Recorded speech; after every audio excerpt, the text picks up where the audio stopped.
Hey everyone, welcome to our first special episode, a tribute to Wes Craven. I'm Josh. And I'm Al. I'm Mitch. Ever since, we heard the sad news of Wes Craven's passing, unfortunately, he died of brain cancer, which is, any cancer in its, particular form is horrible. Yeah. He hadn't been in the limelight for a while, so, like most things, you take it for granted until they're gone, and yeah, that was shocking and sad to hear of his passing. I personally thought, he had more to give. I expected another movie from him, At least one or two more, if not written. Because it had been a while, so... Yeah. I guess he was a lot older than I thought he was. I think he was like 76. Yeah. So I thought maybe he was probably more like in his 60s or something, but yeah, he was... Yeah. So, Seems like anymore that's the prime age, though, for the directors. I mean, you look at Clint Eastwood. Yeah. Well, he's in his 80s and he's still making movies. He just works out a lot. Yeah. He's angry. Get off my damn film. You should make a horror movie. That'd be interesting. Clint Eastwood. He kind of did. Well, it's not. I don't know. I wouldn't call it horror, but he did play Misty for me, which is more somewhat of a horror movie. Yes. More of a thriller, but exactly. Yeah, that was one of the first movies he directed. And so he was a radio DJ who had this woman that was stalking him crazy. He had a one-night stand with her, and then she turned psycho. Isn't that always the case? Yeah. Women get the D, and then they go crazy. Happens to me every time. God. Stay away. Yeah. Just have that effect on women. Huh? Yeah, exactly.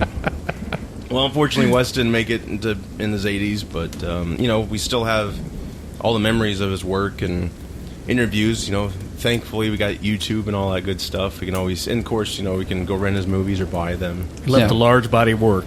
Yes, he did. And a lot of bodies on that work. Yes. You can still hear the screams. Yes. Yeah. So... in preparation for this episode, I did some research on him, of course. I didn't go all out, but I didn't want to make it like a 2-hour show. But basically, I pulled some interesting facts here. He was born Wesley Earl Craven, and he grew up in Cleveland, Ohio. And he didn't see a real movie until he was in his late teens. He grew up in a strict religious home, and they only allowed him to watch Disney movies.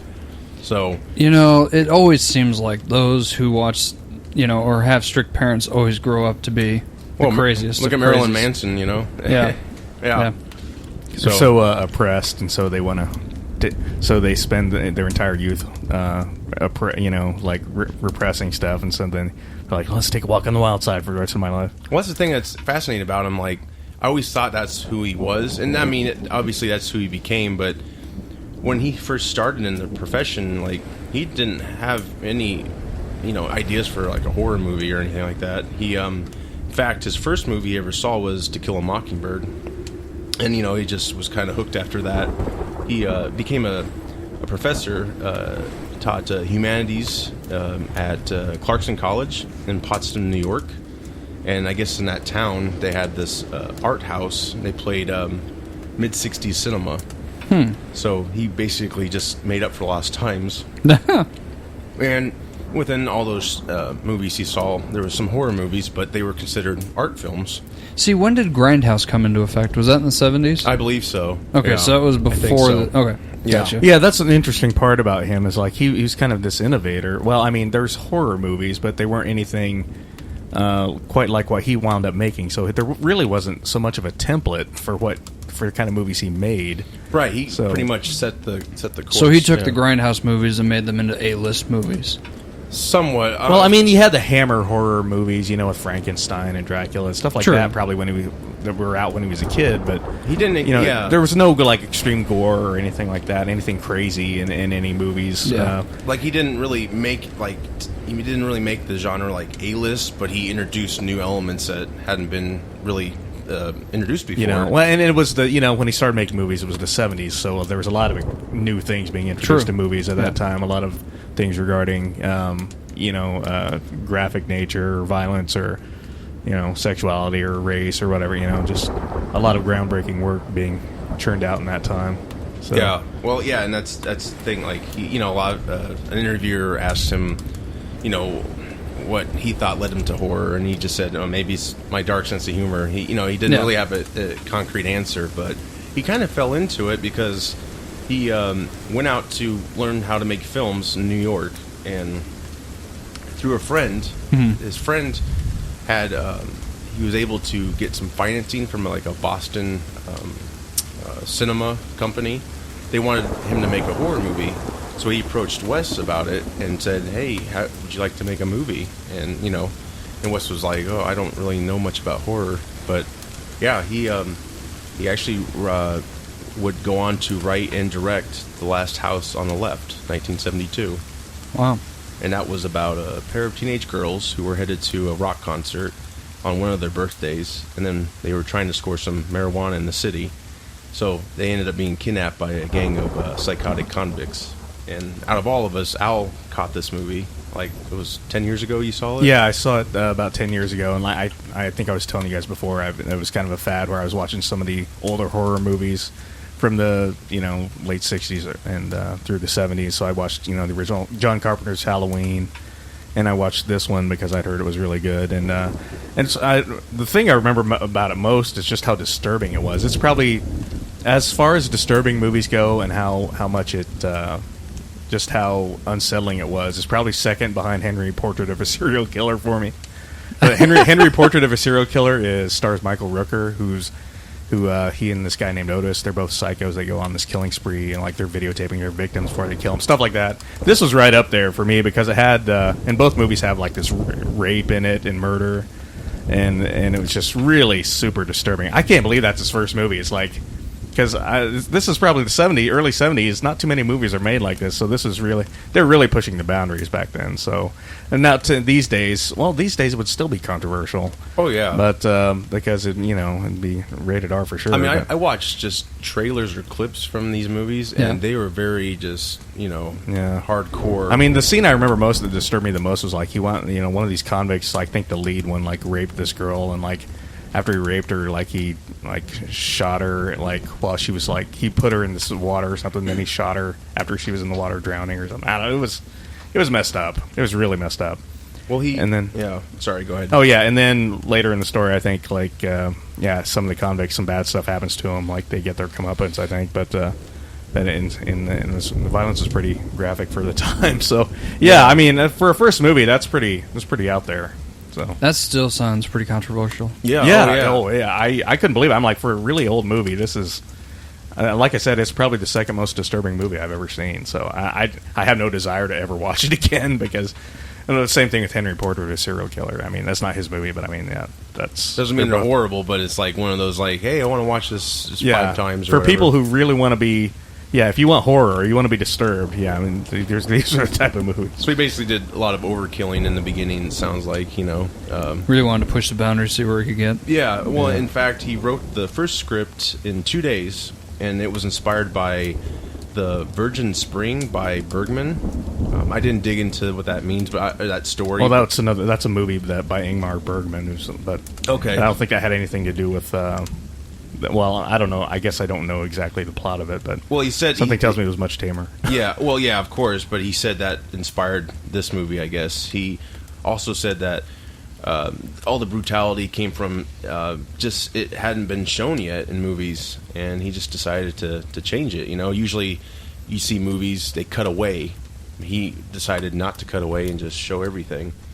So he basically shot it like a documentary, I guess. It was long takes at different angles, and after some of the gruesome scenes, he and the crew would break, for lunch, and he noticed like everyone around him, they weren't eating, and he wasn't either. So he kind of knew that he was on to something. Yeah.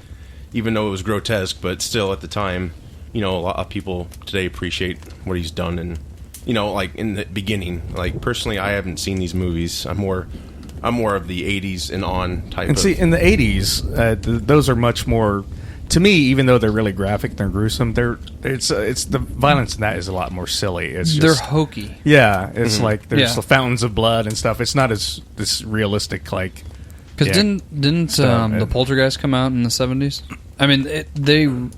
I think it was late 70s or maybe early 80s, the first one. Yeah. Because it seems like 70s horror was a lot darker and dirtier, and they weren't afraid to go deep into the rabbit hole. Yeah, well, I think 70s movies in general, like you had like The French Connection, a lot of movies that took you further than you ever had, and so of course that translated to that genre.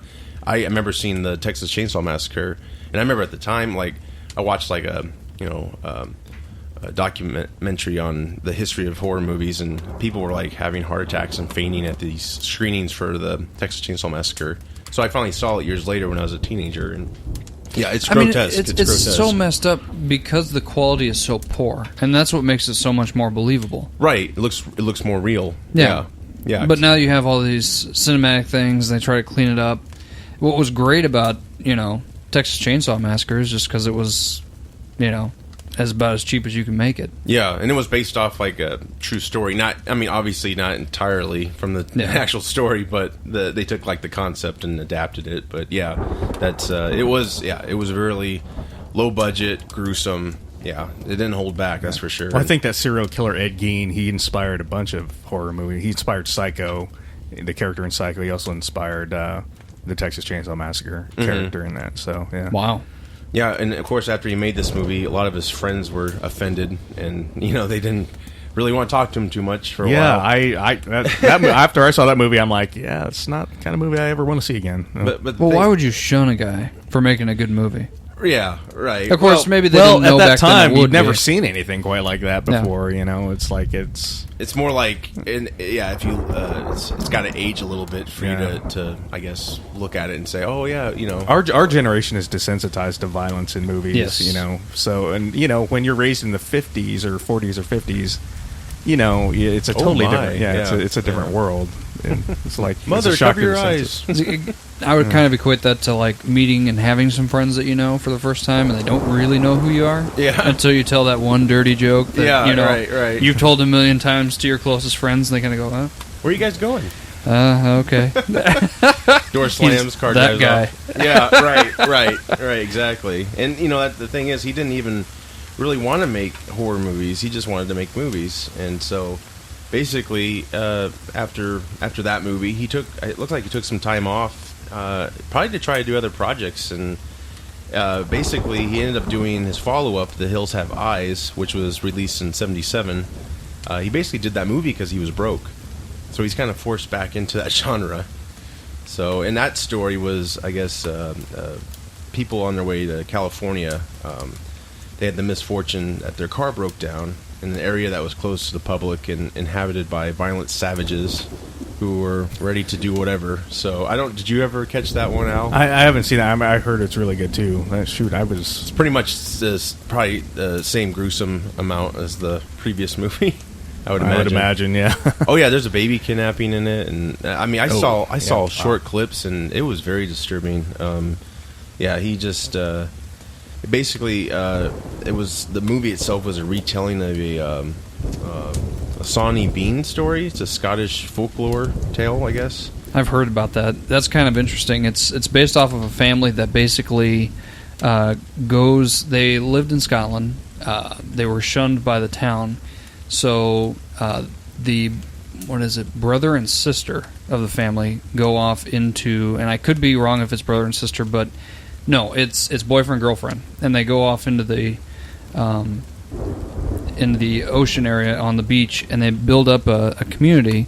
But the whole community is inbred children of theirs, and in order to live, they basically hunt those who come walking around the place, but they only do the hunting at night.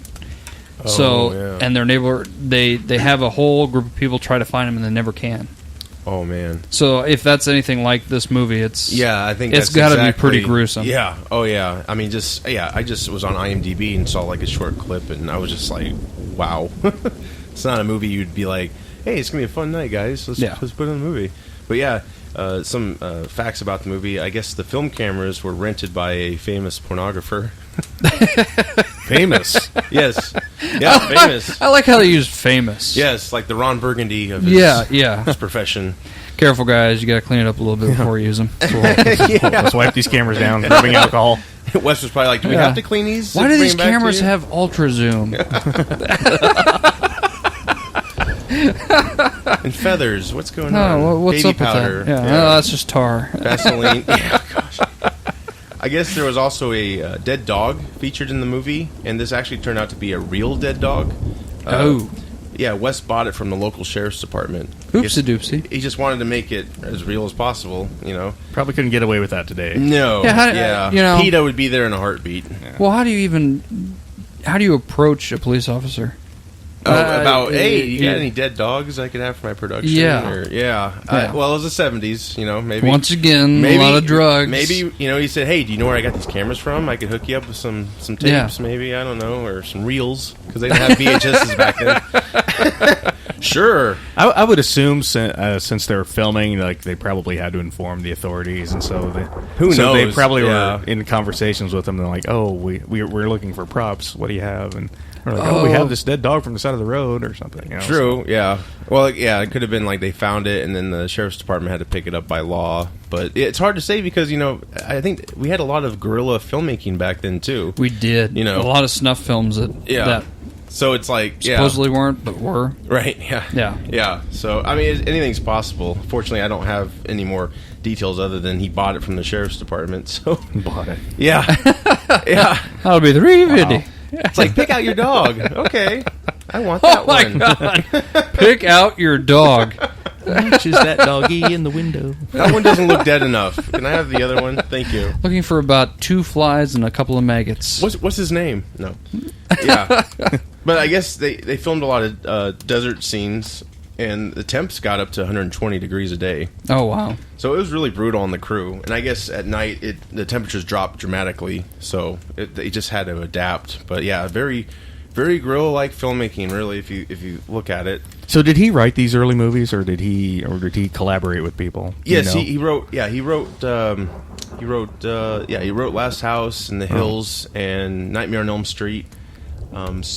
We're getting to these other ones, of course. It's hard to imagine where he came up with this stuff. Well, such a crazy upbringing, being so strict. What would make somebody go off the deep end to think about this? I don't know. I guess my mind wouldn't go there, but if you think about it, it's probably purely the opposite. It's like I was from, maybe he thought people expected the exact opposite of how he was brought up, so he went that way. He went to the extreme, basically. Kind of like his understanding of finally getting out into the real world, seeing all these things that were kind of hidden from him, like murders and stuff like that. Yeah. And so he tried to make sense of it through his movies. Well, yeah, and it's probably like up and coming kid drinking for the first time. Oh, yeah. You go overboard, or cigarettes. Sure. Give me that whole pack. I'm gonna smoke it once, and then it's just probably like an overload. And probably it was a good time for him to experiment that way because obviously earlier on it probably wouldn't have been that great. Probably would have been banned really, but.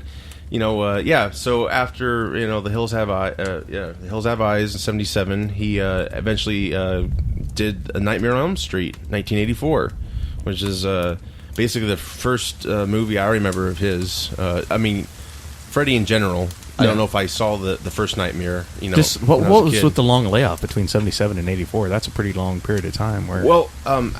He actually, what happened was he was pushed to do a sequel to The Hills Have Eyes. Oh. So he was filming that before Freddy, or before Nightmare on Elm Street, and they had to wrap up shooting so he could make Nightmare on Elm Street.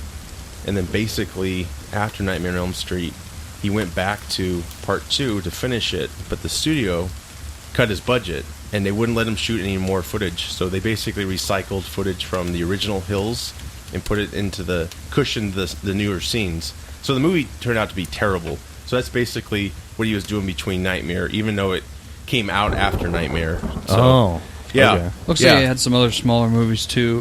Deadly Blessing in 1981. Oh, that's true. Yeah. Swamp Thing with Adrienne Barbeau. Oh wow. Oh, yes. Her D cups of justice. And then The Hills Have Eyes. I was like, part you 2. just bathe in that swamp. It's beautiful. Well, I didn't know he did Swamp Thing. Yeah, and unfortunately, I was trying to. I did more research, but I was trying to cut it down because I really did want to include Swamp Thing because, comic book related. It's actually when we can talk about a little bit about it. I don't know if you guys ever saw Swamp Thing. No, I haven't. I just didn't know he was attached to it. It's a pretty good movie, really, and it's got a few scary elements, but it did show range on his part. He wasn't just so the Swamp Thing isn't really a horror movie. It's by his standards, more of a thriller. There are some jumpy scenes, because they're in the swamp and there's like mutated people, but it's all part of the the comic book. It's actually, I recommend seeing it. Of course, it's early 80s, I believe, so, it's not going to look the best. But and, guys, Adrienne Barbeau. Yes. Hello. Yeah, Hello. there's a lovely scene where she's bathing in the swamp, and, check Adrienne that out. Barbeau. Yeah. It's on Netflix, everybody, last I knew. So, Oh. yeah, go for it. Not right now, though. We got to finish this. No. Yay. Screenshot. Yeah. So, after all those projects, yes, he started on The Hills Have Eyes too. Yeah, he's got a huge filmography, a lot of films. I was just basically focusing on the ones like we kind of know of, although, of course, Swamp Thing, I didn't know of that one. But I basically was trying to keep it in the horror genre, because that's what I really know him for. And I think that's what we all know him for mostly. But yeah, he could do more, definitely. It does seem like for a lot of movies that came out, a lot of it was just the characters that he created. So, I think that you were saying the first Freddy was his. Yeah. And then everything else besides one other Freddy was not directed by him. Yeah. He directed and wrote the first Freddy, and then the franchise went on without him. And he came back for 3. He wrote 3. He didn't direct 3. And then it wasn't until A New Nightmare where he directed another, story of Freddy. But yeah, the original Nightmare, of course, it was about several people who were haunted by a cruel serial killer who kills his victims in their dreams. And when the survivors are trying to find the reason for being chosen, the murderer, he won't lose any chance to kill them as soon as they fall asleep. So this whole concept was basically brought about where he was reading articles about healthy people dying from nightmares, basically. So it kind of, got his creative juices firing and stuff. So, yeah, and also the vision for Freddy came from an early childhood memory he had. There was a man, I guess, dressed kind of like Freddy with the sweater, the red, like like a baggy. Sweater, yeah, I think he was. whatever. Yeah, I think he was a homeless man, and he had baggy clothes and torn and stuff, and he had a fedora, and yeah, he saw him out of their apartment window, and it was for a long period of time. And I think the guy was staring at him. It just scared him. So, well, of course, yeah. The guy was staring at him. Like from across the way, I guess he was walking and staring, and so that was a memory he had that he applied to this movie, and basically the whole concept. The other rest of the concept was these young men, perfect health, dying from nightmares, and he named Elm Street after, I guess there was an Elm Street in Potsdam, New York, where he taught, and that was like a small town south of the Canadian border. So that's little facts about the movie, and of course, his goal with these films was to face fear, because fear was an enemy he considered, and of course we all consider that. But out of all this, when he was casting for the movie, he discovered Johnny Depp.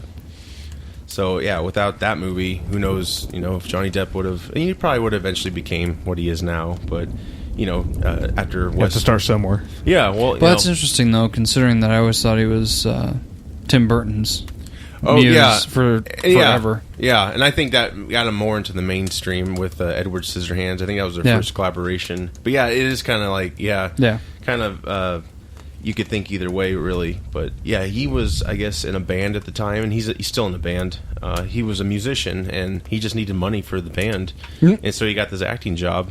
And I think Wes's daughter actually picked him out and said, you got to cast him, because I guess he was that good. And and Depp, he did a tribute to Wes, basically saying, he was the guy that gave him his start. So, he totally let him have that credit. And then years later, after many other sequels to the Nightmare on Elm Street, like I said before, Wes came back for the third one and helped write it, because I guess 2 was a kind of a disaster, which is also on Netflix, so you should check that out. But have you seen it? It's a long time ago. It is kind of trippy. Is it bad?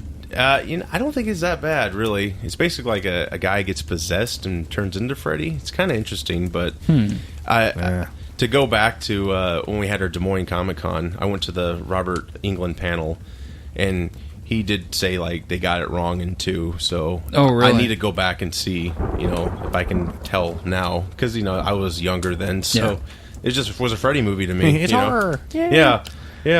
The funny thing is, I'm not even a big horror movie fan. I'm not. I kind of get the kicks out of it, and like once a year for Halloween, I pretty much am like, yeah, let's watch some. See, I thought I'm not a big horror guy either, to be honest. I've never been one because it always seems like they use this just real textbook code of loud sounds, images that just come out of nowhere, stuff like that. Jumps, you can predict it. And now with the music, right. And now with current movies, it's getting more like unpredictable again. And some of them are like they made.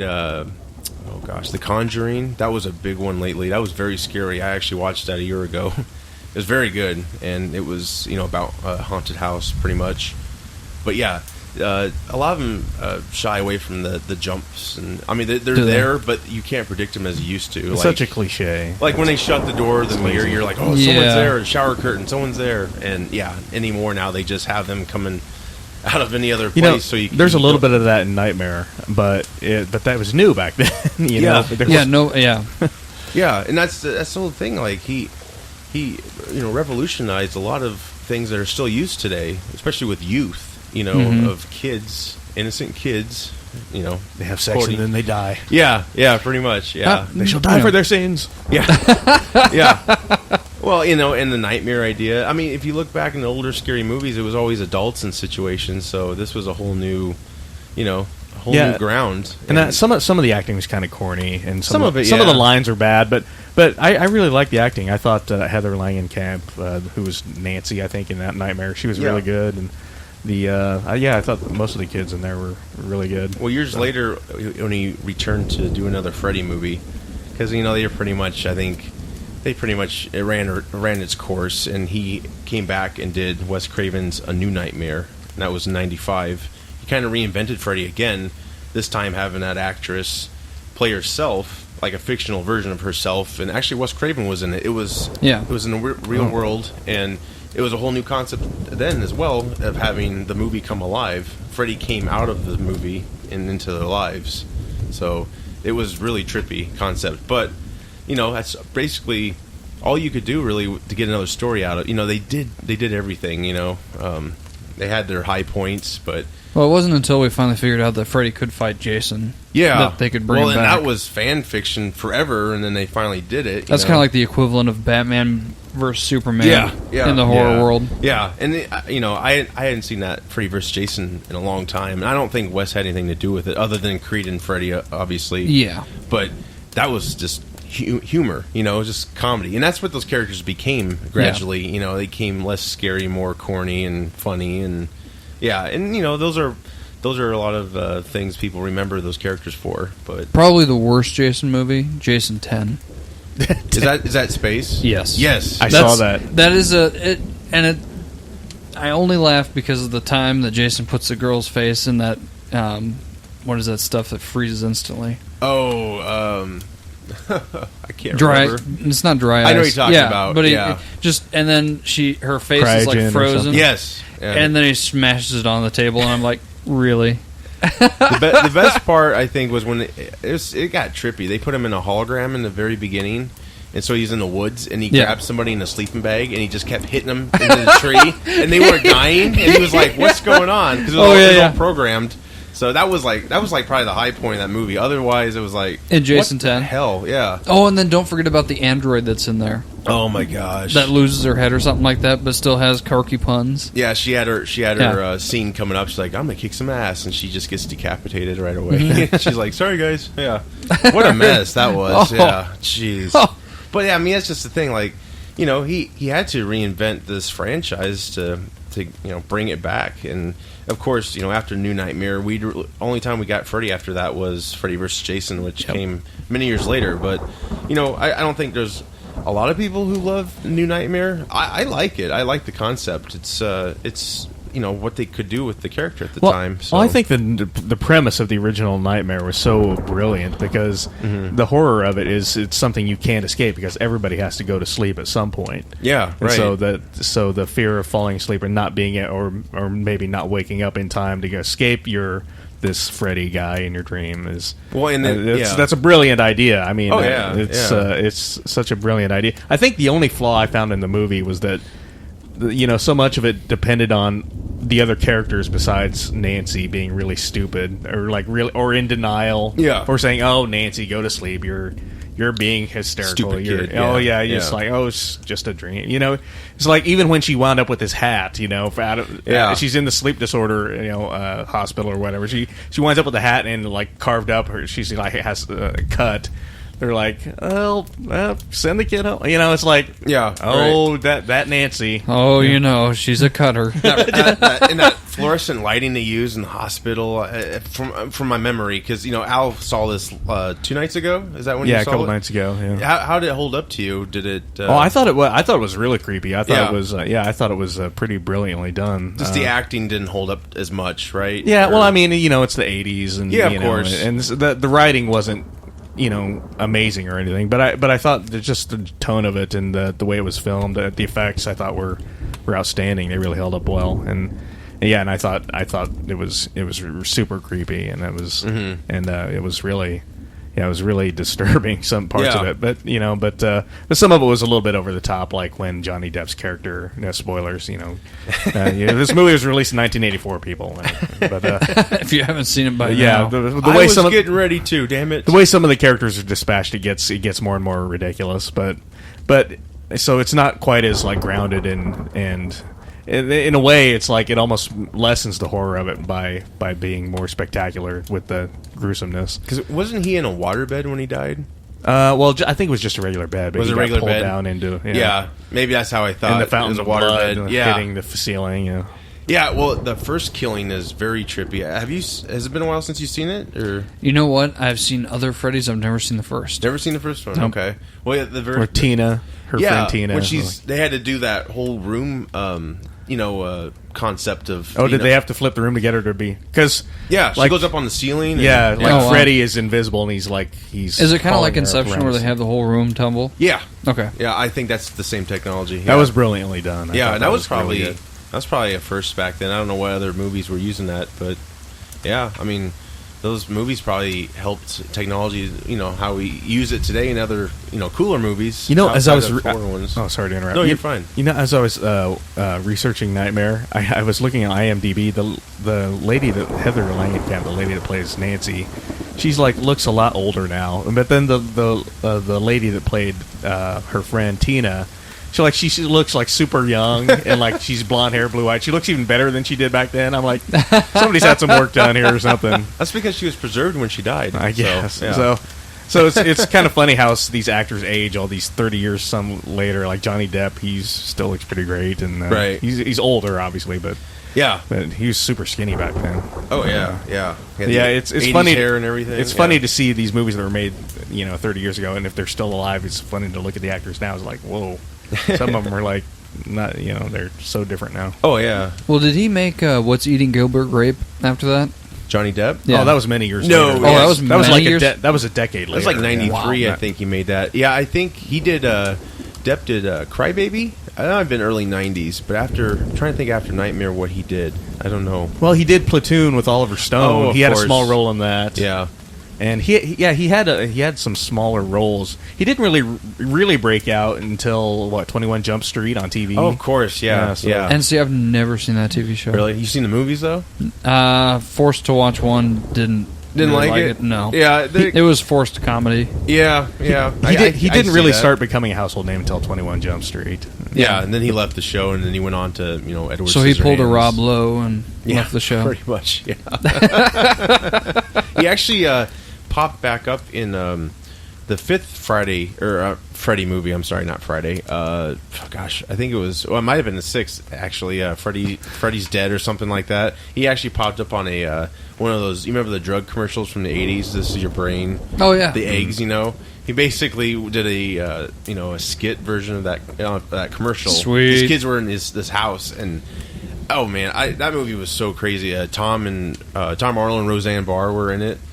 Yeah, they play some like creepy neighbors or something. It's been a long time, but they would be creepy neighbors with or without the show writing them like that. Yeah. And sounds like it almost kind of was starting to become a parody of itself. Pretty much. At that point. Yeah. And basically these kids were in this house when they were watching TV, and Johnny Depp came on, and basically it ended up he got hit in the face with a frying pan, and I think that was the end of the commercial. Yeah.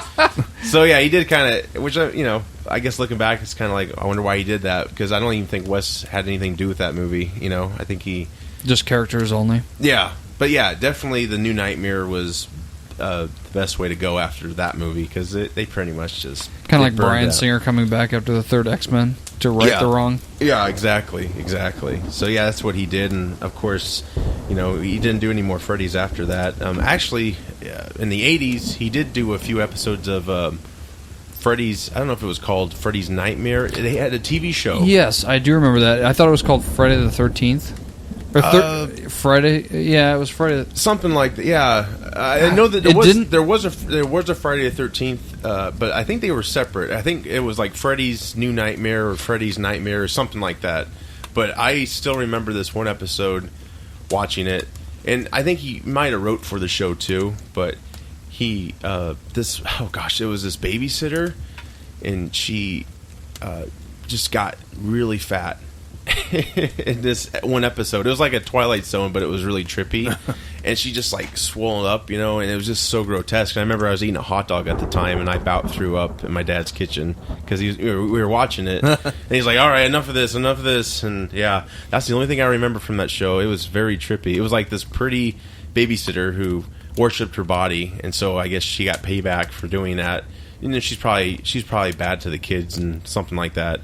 So yeah, karma happened. Sounds like a Twilight Zone episode almost. Yeah, that's pretty much what they were like. And actually, he did direct at least one episode of the Twilight Zone in the '80s. Oh. Was it called Freddy's Nightmares? Yes, yeah, that's it. Yeah. It actually shows that it has Robert Englund as one of the characters in there. Really? Not Freddy though?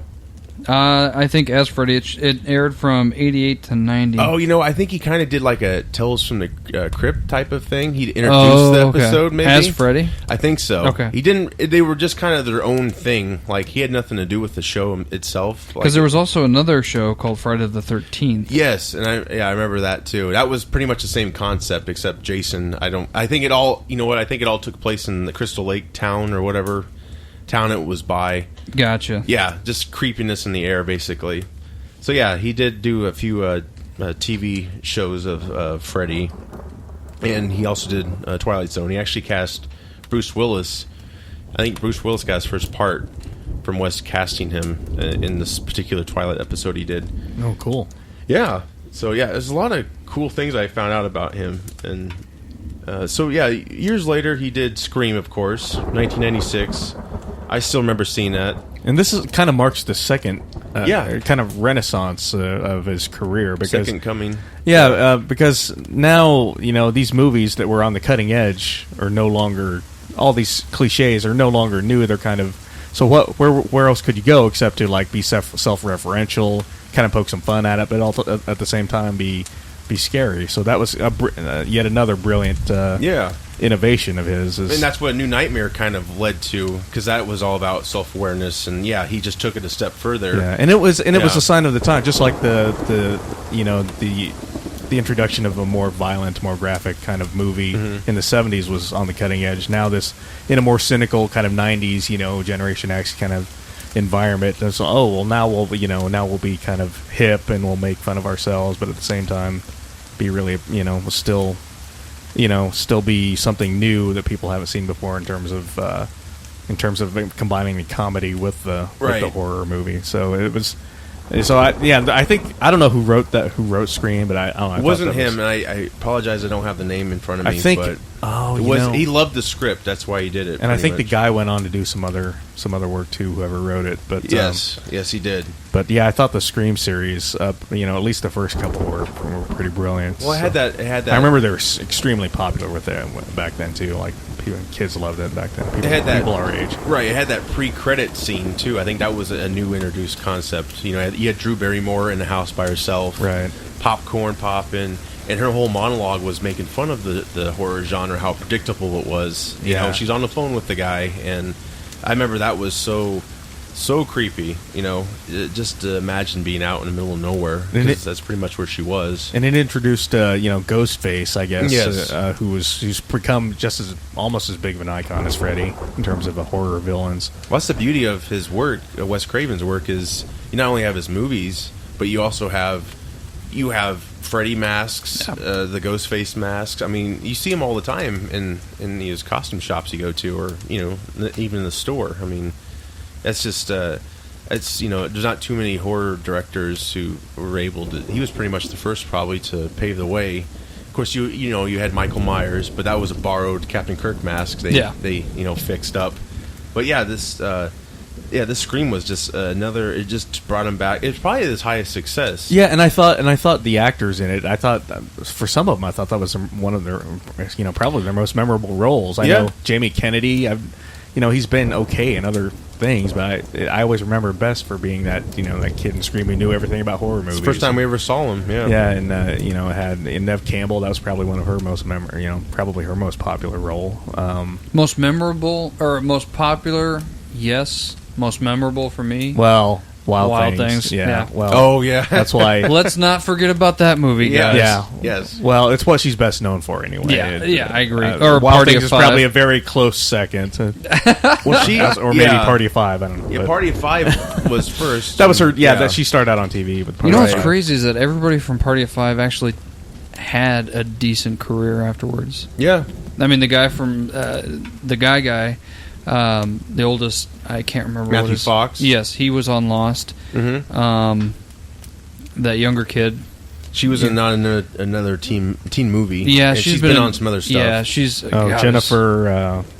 Are you talking about Jennifer? She basically is a clone of her, though. Almost. I mean, they kind of have. They Jennifer, look the same. The one with the little baby girl voice, kind of. Not Jennifer Love Hewitt. The younger. Is it Lacey Chabert or whatever? Yes. Yeah. Something like her name. She's doing well. Is that her name? I don't even know. Lacey Chambert. Come on in. I don't know how you pronounce it. Yeah. I'm just kidding. There seems to be a knock at the door, fellows. We have a special guest. Yeah. Oh, hello. What's the secret word? No. Please.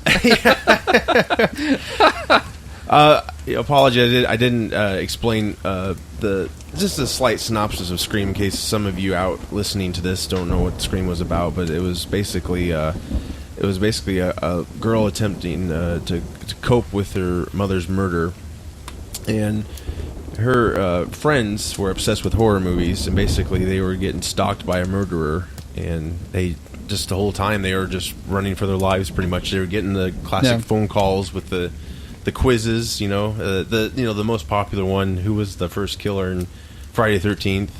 And, she said Jason Voorhees, and he was like, wrong. And it's kind of funny, though, if you think about Scream in a way, it's kind of like a satire to all the horror movies in the 80s, but it was scary. Yes. So exactly. It's making fun of those old movies, and he was the one directing and started everything in the 80s, really. So it's cool in a way for him to be able to make fun of himself. So I think it kind of started a new trend where it did. Other movies are trying to well, I Know What You Did Last Summer. There are other movies trying absolutely. To do that. Yep. And later. Of course you had the Scream sequels. But yeah, I mean the whole concept was scary because, you always took away from watching scary movies like they're not real, they're just on TV. But in this case the characters were you pretty much, like people coming to life. Yeah. And there really wasn't a supernatural element. It was all like realistic, I mean, I could be argued some scenes were probably how to get here to there and whatever. But and I'm not going to be banging the next hot girl in my high school. So some of it's unrealistic. Right, yeah, exactly. And the funny thing is the original title, because, this was written by somebody else. Wes happened to pick up the script and he was interested in it. I almost want to say it was Kevin Williamson. That's actually right. Yeah. Yep. Wow, I can't believe I pulled Good that memory. out of that. Wow. The original title was Scary Movie, which is funny because eventually that's what we got. Scary Movie was a parody of the Scream movies, pretty much. At least which jump-started Anna Faris's career. Yeah, exactly. Yeah. And he basically came on board the project after he was trying to remake The Haunting, which that eventually came out with Liam Neeson. Had nothing to do with Wes, but Wes was trying to make that movie. Oh, I do remember that. Yeah, it's always been about the family. Yeah, and I don't know if that probably does not hold up well. I from the original, I don't know. Yeah, hard to say. But that fell through, and so that led to this. Basically, Bob Weinstein. He owned Miramax with his brother Harvey, he asked Wes if he would want to come on and direct the movie. So yeah, the Weinsteins actually came up with the title Scream, and they came up with it from listening to the Michael Jackson song at the time, Scream. With cool. him and Janet Jackson. So this was back in the 90s when Miramax was putting out all these amazing movies. Artsy movies. Yeah. And, yeah. Actually, I movies think, that generally wouldn't get, Right. A big studio Is behind them. Miramax gone? Yeah. No, well, Disney owns Miramax, but the Weinsteins... Yeah, as it existed, it no longer The exists. Weinsteins have their own production company. Do they? Yeah, and I think Dimension was a subsidiary to Miramax I believe because so. Scream was put through Dimension. Yeah, because I was going to say a lot of Kevin Smith movies came through Miramax. Miramax. Yes, exactly. And yeah, they still the early Tarantino movies were. Oh, I forgot about that. Yeah. Yes. God Almighty! Oh yeah. What They landmines put out they've a lot of they put out a lot found. of great movies back in the 90s. Well, that's the fascinating thing was since he was with the Weinsteins to make Scream and it was a success, they gave him a multi-picture deal, and one of those deals was to do a non-genre movie. So he did Music of the Heart, which starred Meryl Streep. She got an Oscar nomination for that. So he wasn't just about horror. He did. So wait, he did a serious movie? Yeah, it was about like inner youth kids not getting taught to play instruments. Like the program was getting taken away, kind of like it's happening now. But yeah, that's what it was about. She came in and I think it was inspired by true events, and she came in to teach these kids, and it was a really uplifting story. He loved classical music, so that got him. He didn't write it. He found the script, but he liked it because of that element, and he used to be a teacher, so he was able to relate to it. So yeah, that was in '99. He did that. So, and I never saw that movie. But Gosh, how come I never heard about it then? yeah, well, I think it's just one of those sleeper hits. I don't even know if it was a hit. But Well, it doesn't sound like it's the kind of movie that has mass appeal to begin with, but because it's more of a movie for adults and not so much, it's not really a genre movie like that would be for kids or. Well, we had Dangerous Minds, and maybe people were like that. I've seen that, and it's probably another type of movie. There's a lot of movies. Obviously not as violent, but Dangerous There's Minds a lot of meets movies that are somewhat have that similar theme. Mr. Holland's Opus, and Yeah. and then Sister Act. and those are all Miramax, weren't they? yeah, I believe so. I think Mr. you're Holland's right. Opus was? Or no, Touchstone. It might have been Touchstone. Oh, maybe that could be. Is They're Touchstone? all Disney. Yeah, Touchstone's still around. They can't remember. I remember them popping up on some movie like recently, and I was like, "Holy crap, they're still around!" Because Wow. you get to see that Touchstone banner. Yeah, you see the the donut, and then it pops. Yeah, exactly. Yeah, so yeah, they're still around. But yeah, those are glory times, glory days, and he had all these projects coming out and artsy, and then they got into the scary genre. And then they parodied their own genre they had with the Scary Movie franchise, which I think they went up to 5. Did they? Probably shouldn't have, but... Well, by that time, what was it? After 3, they stopped using Anna Faris? And then they went to like something Leslie like Nielsen that. or something? I think after 4, actually. After 4? Yes, 3 was... That's right, because they had Charlie Sheen. Yes, and after 2, they lost the Wayans brothers, who created the whole concept. Yeah, because the second one was when they went to the Haunted Mansion. Right, they that was theirs, but yeah, the third one, it went away. Like, But how long can we milk this for? Yeah, well, that's basically, like these other horror movies. It's kind of like, it definitely was a parody of these other horror movies because they just kept going. So it took something that was a satire or a parody of itself and made it even a full-blown parody. Right, yeah. So, yeah, pretty much. I did learn one valuable thing, though. Ghosts can get crabs from a booty call. That's the most important thing I learned from the second scary movie. And can you get smoked by a ghost? the more Like you know. you're a big marijuana joint? Yes, you can. What was his... Do you remember his name? The pothead guy? Oh, I can't Marlon remember. Wayne's Yeah. character? Smokey? No, it wasn't Smokey. That's Friday. Oh, Another Friday. You got Friday on the brain. Yeah, I guess. Well, yeah, it's coming up, right? Ice Cube. Yeah. It's Friday. We'll be clubbing. Damn. We've merged into the Friday portion of the podcast. Another movie. Yeah, the last movie I saw of his was Red Eye. That came out in 2005. And I remember that was an interesting take, because that was another... It wasn't exactly a horror movie, it was a thriller. And it had a great concept, I thought. I still remember watching the preview. It's very misleading. But it's basically about a woman who gets kidnapped by a stranger on a routine flight. And threatened by a potential murderer of her father, she is pulled into the plot to assist her captor in offing a politician. So it's basically the whole preview, from what I remember, started out was like, girl meets guy at the airport, they fall in love kind of, or flirt, and they're sitting next to each other on the plane. Isn't that lovely?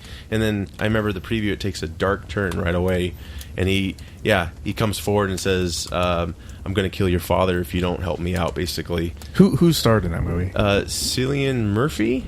Oh, okay. I think that's how you say his name, and Rachel McAdams. Oh, Rachel McAdams. He directed that movie, huh? Yes. Because that was right after Batman. Oh, yes, it was. Yep. So, yeah, he had, there was a face there to be like, I've seen him. Wow. Yeah. That seemed like an intense thriller. Yeah, I mean, there's a scene where he headbutts her.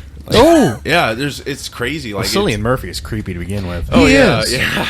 He's in what? He's in 28 Days Later. He played Scarecrow, I think, in Batman. Yeah, he played Scarecrow. He's also in Inception, that rich boy's son. Oh, right. Yeah. Yeah. He's already creepy. Yeah. Well, it's perfect casting then. But yeah, that was the last movie I saw of his, like, current movie. That was I really liked that. I thought it was a good story, and I hadn't seen it for a long time, but I'd be curious to know if it lived up. If it Red Eye. Yeah.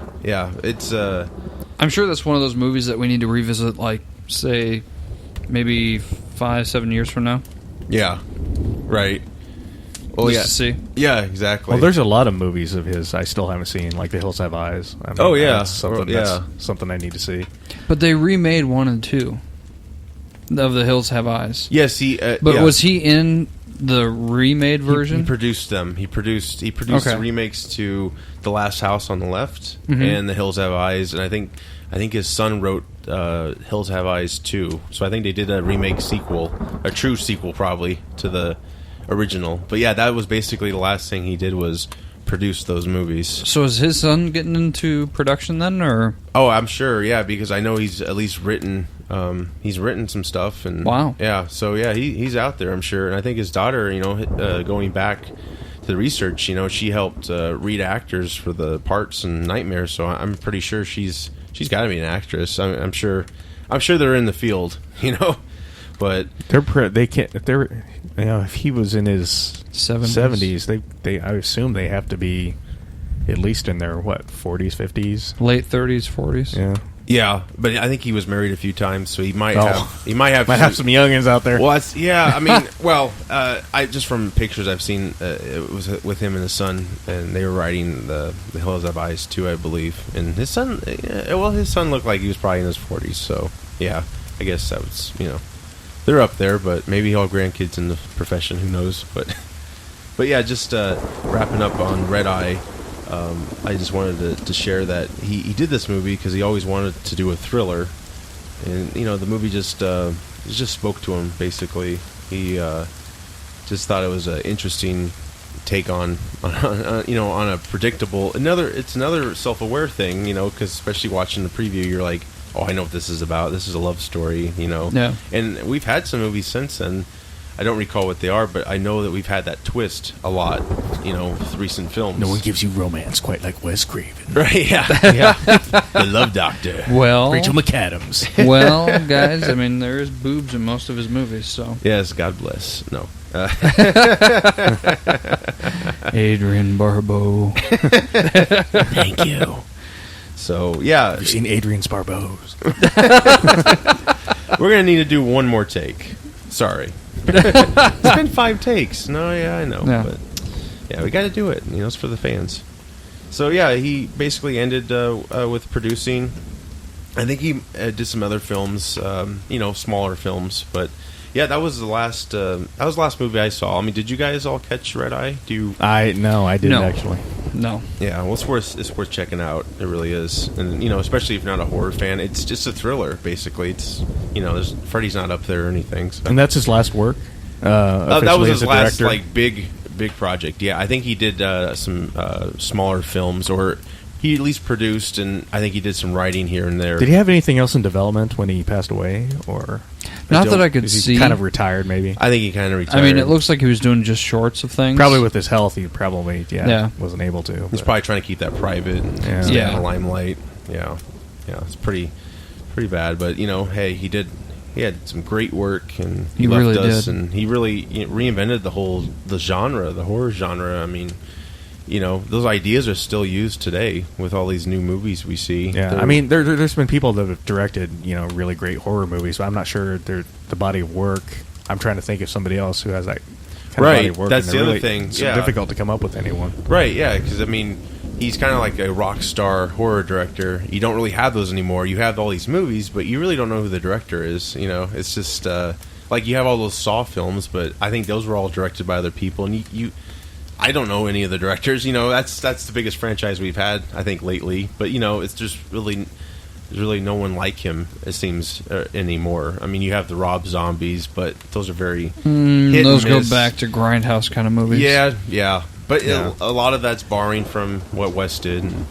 Oh yeah, they're without him, there would be no Rob Zombie. Right, So, and of course, they did reboot Freddy a few years back. Had Jackie Earle Haley. Did you guys check that one out? I didn't actually. I haven't. I've wanted to, but I feel that he would be a great Freddy. He was, but I think he was good for what. I haven't seen it, so I don't know. Yeah, I think he had the best chance to make it great, and it's not a horrible remake. It's kind of unnecessary, really. But I get what they were going at. They wanted to refresh the audience, like, hey, remember this is a new guy, kind of. Yeah. These Well, that's the kids. excuse for every remake nowadays. I know. It's for a new generation. Yeah, exactly. So this time with girls. well, I think that's why Wes produced these remakes to his earlier films, because he didn't have probably a ton of money to do what he wanted to do, and he learned, from those experiences. So I don't know if the newer remakes of these earlier films were as grotesque or not. You got CGI now, so who knows? It could have been. Well, like I mentioned earlier, though, like The Last House on the Left, it was more horrifying because it was so real. It wasn't like fountains of blood coming out of the bed and Nightmare. It could happen, basically. Yeah, it was That's what like was scary these people about it. really are like psychotic and like where Freddy is a monster, but you don't think of him as real. But like some convicted rapist killer on the loose kidnapping your daughter, and that seems hits a lot closer to home, right? Because Freddy and Ghostface are iconic characters versus like the average hillbilly, whatever inbred person out in the middle of nowhere or psycho.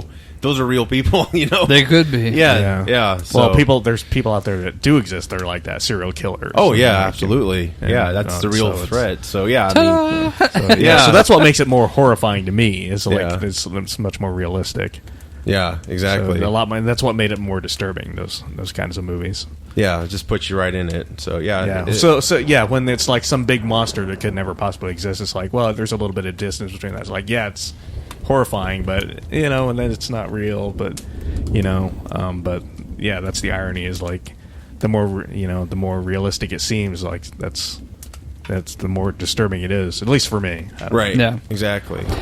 For me, it's more with what you're saying, Al. It has to be realistic.